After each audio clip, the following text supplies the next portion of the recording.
Hello, everyone, and welcome to Making Health How We Work.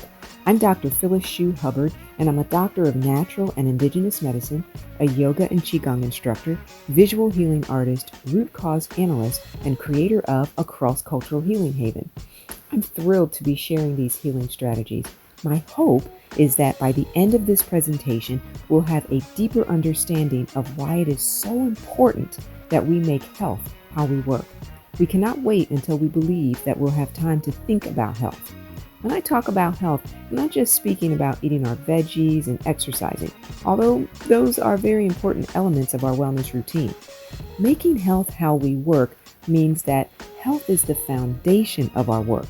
It means that our professional conversations are efficient, productive, and transformative. Our ideas are innovative. Our energy level is high and vibrant, and the work that we produce serves the highest good. So now let's dive into a story that explores why we need to make health how we work. First, the setup. It was my first big presentation in my new role as the marketing manager for calculus, post-calculus, and statistics.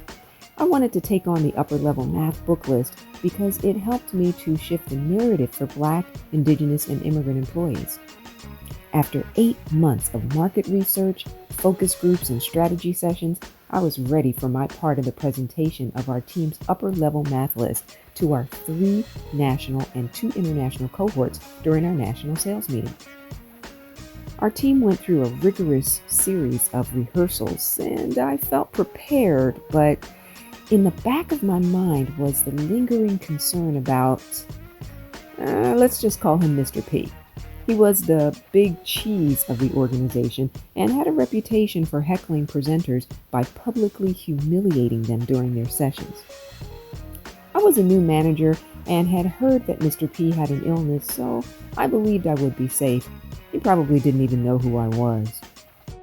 As over 200 colleagues poured into my first session, I scanned the room.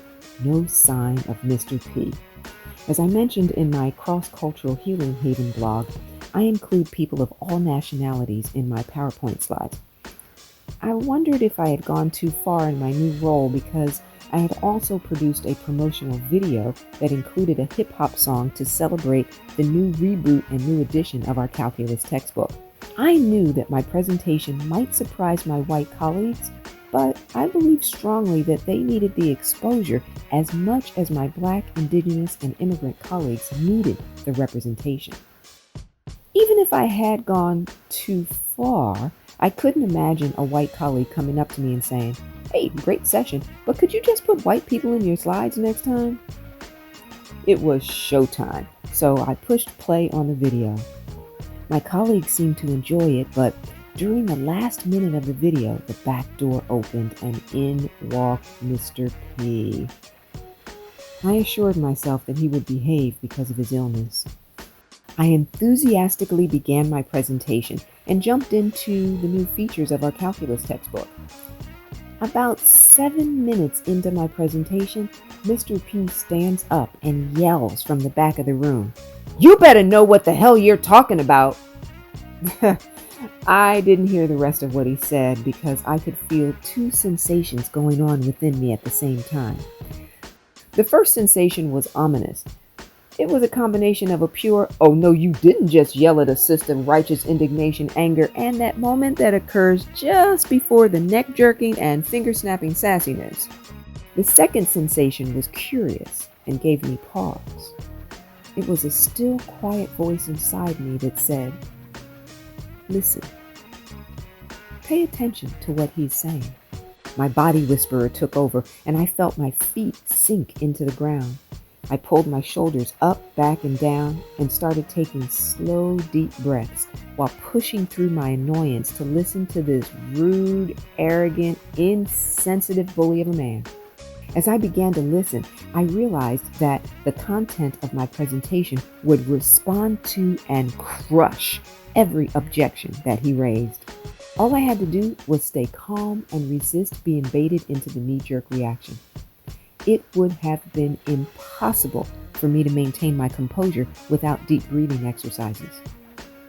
So I stood still while he yelled and listened intently. When he finished, I enthusiastically responded, "Thank you, Mr. P, for sharing your concerns." Well, everyone, Mr. P wants proof, so let's get to the proof. What followed was pure alchemy. I sailed through my presentation with confidence, making sure to place special emphasis on all areas of proof that was questioned. When I finished my presentation, I was completely stunned as the entire room stood up and gave me a standing ovation.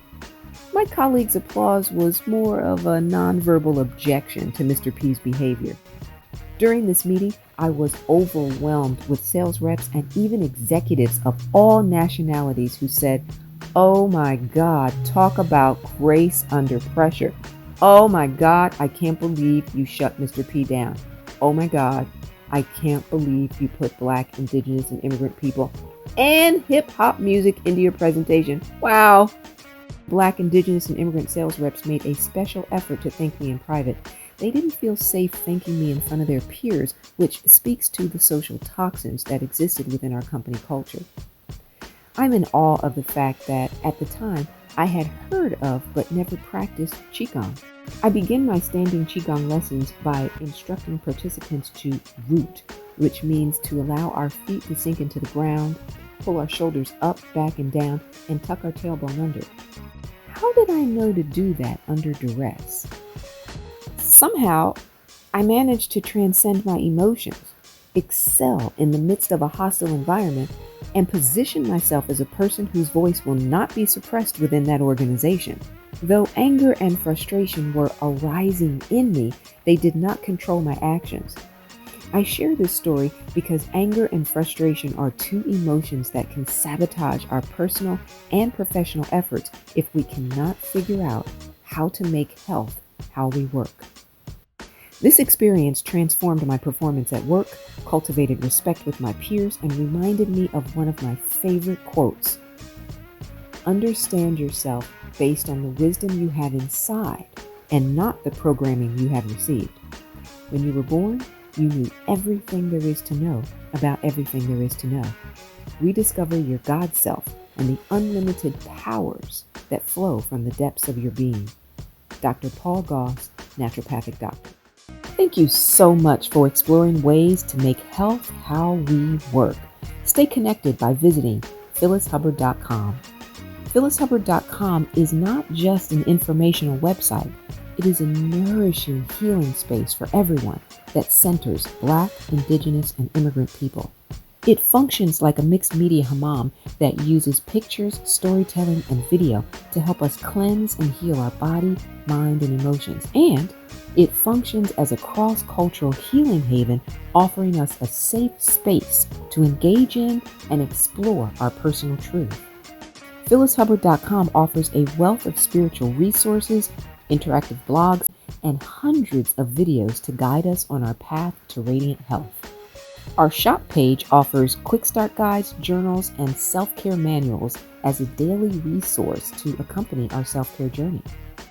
Every page of phyllishubbard.com contains our radiant health truisms. Truism number 1, you have the choice and the power to change your life. Truism number 2, you have the wisdom and ability to achieve and maintain radiant health. Truism number 3, there is no bad part of you, only parts of you yearning for love, acceptance, or transmutation. And every presentation shares our radiant health strategy for life, which is, if you give your body what it needs, your body will heal itself. You can support and sustain our work through sponsorships, grants, or donations by visiting our Ujamaa page at phyllishubbard.com/Ujamaa. Check out our leadership and personal development tools at phyllishubbard.com/Camatology and phyllishubbard.com/shop. And follow phyllishubbard.com on social media at phyllishubbard.com on LinkedIn, Dr. Phyllis Shue Hubbard on Facebook, at Get Radiant on Twitter, and Phyllis Hubbard on Instagram and Pinterest. Let's commit ourselves to making health the foundation of how we work. Thank you. Be well and be radiant.